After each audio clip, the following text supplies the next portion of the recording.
So the other day, one of my friends asked me how I deal with self-doubt. And it was an interesting question because I think self-doubt is prevalent in everybody's life. And I don't know if there's any antidote to remove self-doubt. The funny thing is, I feel like I've created a system in my life that has allowed me to control self-doubt and work through it. So I think self-doubt is one of the saddest things that I've seen and experienced, because essentially you're telling yourself that you're not good enough. And it's funny because mentally and internally, we usually, I don't know if you guys experience this. I know I do. It'd be funny if the whole world wasn't experiencing this and it was just me, but I'm pretty sure everyone does, where we constantly tell ourselves these negative things, and we do live in a state of negative talk with ourselves. And it's funny because we would never say these things to our friends. Like, we wouldn't look at our friends and say, don't make that podcast, that's dumb. We most likely would say, that sounds like a really great idea, I think you should go for it. And whether we aren't sure if it's going to work or not, we would still be willing to encourage them to go after something that they feel passionate about. And yet, when we want to go after something for ourselves, instead of encouraging ourselves to do it, we find ourselves having to get over a hurdle to do it. Like, there's so many obstacles internally on like how we can't do something. And it feels like we have to bob and weave to get through these negative thoughts until we finally get to this place of like, I can do it. And so somebody asked me, how did you, in the last year with growing your YouTube, with putting yourself out there, how did you progress through these thoughts of self-doubt? And the reality is, I think it's really important, is I haven't eliminated these thoughts. I still have self-doubt happening daily, almost every hour. Like, in this moment, just to give you an example, I feel like I haven't explained this correctly. I feel like the introduction to this video isn't good enough. I'm looking away all the time. Like, I need to be looking at there's all these things that are telling me, do this, do this, do this, do this. And it's funny because those thoughts are just there. They live with me, but I don't often listen to them. So a great example I have is this movie called A Beautiful Mind. If you've heard of it and if you've seen it, that's amazing. If you haven't, I'm going to spoil it. But essentially, it's a movie with Russell Crowe, and he's a scientist. And the first half of the movie is how he's experiencing life with these friends, these colleagues of him, and he's sharing ideas with them, and they're communicating with him. And then the second half of the movie is coming to the realization that these friends that he has, that he communicates with, they're not real. And the second half of the movie is him dealing with that. The friends are still there. Visually, you see them, but he doesn't listen to them. And the friends are like, no, we're real. They're not real. And then as a viewer, you're then stuck with like, wait, he is crazy, and who's real? Is it the people that are saying these people aren't real, or is it the people who are being told to him that they're not real?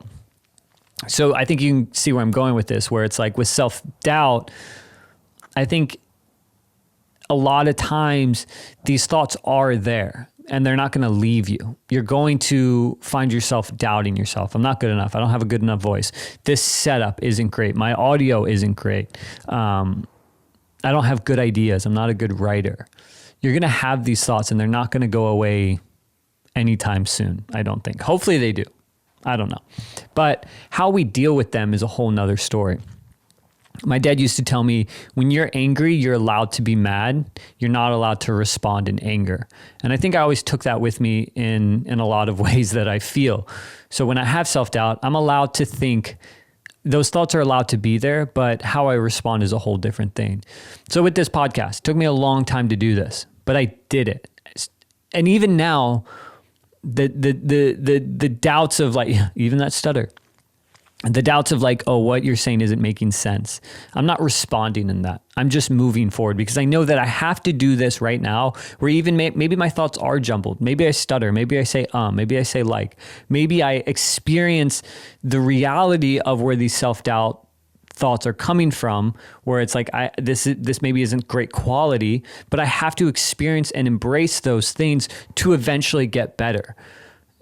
And I think we're so afraid of the beginning of like, we're not good enough, because I think those self-doubt thoughts have some truth to it in the beginning, where when we're starting something new, we're most likely going to be bad. We're most likely not going to have a good rhythm, but you have to embrace those things and you have to move through them, and you need to almost take them as like pieces of advice, where it's like, okay, maybe I'm stuttering. Maybe it's hard to figure out where I'm going with this.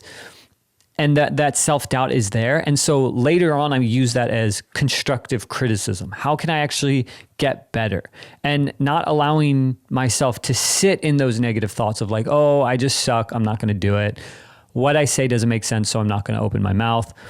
There's a distinct response that we can have. We can either choose to accept these self-doubt thoughts as truth claims, and we're just not going to move forward, or we can take them as they're there, but I'm going to move forward. And some of them I'm going to, use them as constructive criticism.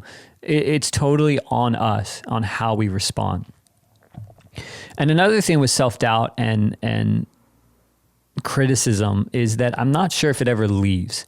I remember I always thought that if I just got here, that I would be more confident, that I would feel more freedom in how I create. I would feel light, like I'm walking on clouds and everything is peachy. But the more I progress my career, the more I try new things, the more that my main channel grows, the harder it gets and the more self-criticism I actually have. It feels like there's more pressure to be perfect. It feels like there's more pressure to protect what I have. And it feels like if I make a mistake, then I am a failure. And I think it's important to hear that if any of you view me as like, oh, if I could just get where he is, then I'd be happy. I think it's important to understand that there is no level to where you will get that will change what you feel about yourself in the long run. I think there's truth that, say you have a goal and you accomplish that goal, you will be happy, you will feel confident, you will feel accomplished. I think there's a lot of joy in pursuing things and accomplishing things.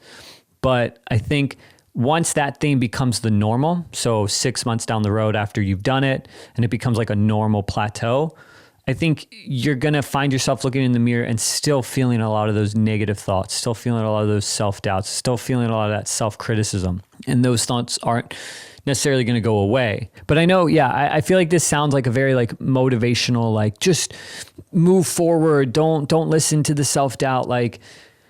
And if it does sound like that, I don't know if that's a good thing or not. I just know that this is things that I'm not sharing because I think they're good ideas. These are things that I'm sharing because it's what I go through on a day-to-day basis with creation, with content creation, with creating art. It's filled with a lot of self-doubt and a lot of uncertainty. And I think I realize that it's sad when I see a lot of my friends not take the step to go for something because they are experiencing self-doubt or they're unsure with themselves that they're going to be good enough. And you hear the way they have a dialogue with themselves, and it's very damaging. And I'd love to encourage people, if you have a dream or an idea or a goal, could be like content creation, it could be YouTube, it could be something big, but maybe it's something small. Like how you talk to yourself and how you work through self-doubt, I think is just so important. So yeah, I really wanted to get on here and talk about that. So self-doubt, you probably have it. That's fine. Doesn't mean you're bad. It just means you're normal. And how you progress through those thoughts and how you use them to better yourself is important. So appreciate you guys. I'm not sure if anyone made it this far. If you did make it this far, I'm impressed. Leave a comment saying you're a part of the 20%, just so I can see who's here to the end. And yeah, with all that being said, I really love making these things. Let me know if you have any topics or thoughts or discussions that you would like me to talk about, and I'll see you guys in the next one.